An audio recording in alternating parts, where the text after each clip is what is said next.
10வது அல்லது 12வது வகுப்பில் கல்வியில் தடை ஏற்பட்டதா மற்றும் தேர்ச்சி பெற முடியலையா? இப்போது உங்கள் குழந்தைக்கு புதிய அரங்கம் நட்சத்திர ப்ரீ ஸ்கூலின் டே கேர். நீங்கள் உங்கள் வாழ்க்கையை நீங்கள்தான் உருவாக்குகிறீர்கள் என்றால் நம்ப முடியவில்லையா? சில நிமிடங்கள் பொறுமையாக கேளுங்கள். ஒரு சிந்தனை, ஒரு உண்மை சம்பவம் மற்றும் அறிவியல் ஆல் 3 சேர்ந்து இதை உங்களுக்கு தெளிவாக நிரூபிக்கும். வாழ்க்கையில் நடக்கும் பல விஷயங்கள் வெளியில் இருந்து வருவதாக நாம் நினைக்கிறோம். ஆனால் உண்மையில் அவை முதலில் நம் மனதில்தான் தொடங்குகின்றன. ஒரு சாதாரண உதாரணம். ஒரு வெள்ளிக்கிழமை காலை உங்கள் மேலாளர் உங்களை பார்த்து மதியம் 2 மணிக்கு என்னுடைய அறைக்கு வாருங்கள் என்று சொன்னால் அந்த ஒரு வாக்கியமே உங்கள் மனதை எங்கு கொண்டு போகிறது? பெரும்பாலானவர்கள் உடனே பயப்படுவார்கள். வேலை போகப் போகிறதோ, ஏதாவது தவறு செய்துவிட்டோமோ என்று மனம் கதைகள் உருவாக்கும். அந்த எண்ணங்களாலேயே இதயம் வேகமாக துடிக்கும், வியர்வை வரும், உணவு கூட சுவையில்லாமல் போகும். ஆனால் பிறகு அந்த சந்திப்பில் அதே மேலாளர் உங்களுக்கு பதவி உயர்வு, அதிக சம்பளம், உங்கள் கனவு வேலை பற்றி சொன்னால், காலை பயம், மாலை சந்தோஷம். நடுவில் மாறியது என்ன? வெளி உலகம் இல்லை, உங்கள் எண்ணங்கள்தான். அதே வார்த்தைகள், ஆனால் நீங்கள் உருவாக்கிய யதார்த்தம் மாறியது. இதுதான் உங்கள் மனத்தின் சக்தி.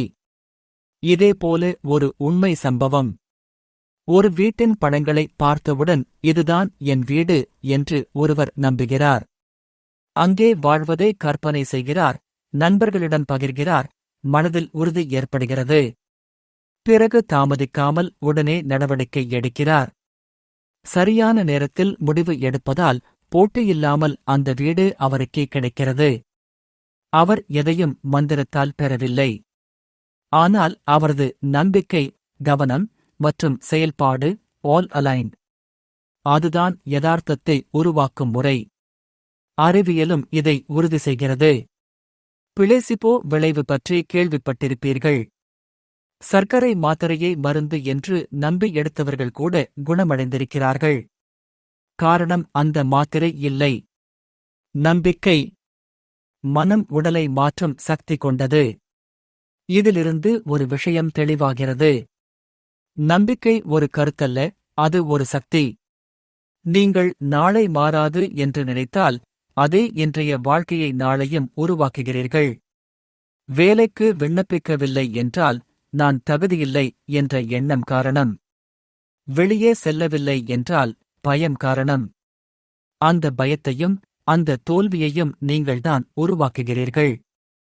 அதேபோல நம்பிக்கையையும் வளர்ச்சியையும் நீங்கள்தான் உருவாக்க முடியும். கேள்வி ஒன்றே. நீங்கள் உணர்வுபூர்வமாக உங்கள் வாழ்க்கையை உருவாக்குகிறீர்களா அல்லது பழைய எண்ணங்களை தெரியாமலே தொடர்கிறீர்களா? நீங்கள் இதை நம்பவில்லை என்றாலும் கூட உங்கள் மனம் தினமும் உங்கள் யதார்த்தத்தை உருவாக்கிக் கொண்டேதான் இருக்கிறது. அதனால் ஒரு விஷயத்தை மட்டும் செய்யுங்கள்.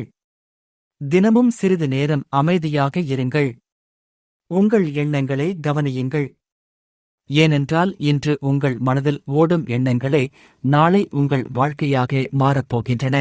இந்த வீடியோ உங்களுக்கு பயனுள்ளதாக இருந்தால் ஒரு லைக் கொடுங்கள். உங்கள் நண்பர் உடன் பகிரவும். மிக முக்கியமாக எங்கள் சேனலை சப்ஸ்கிரைப் செய்ய மறக்காதீர்கள்.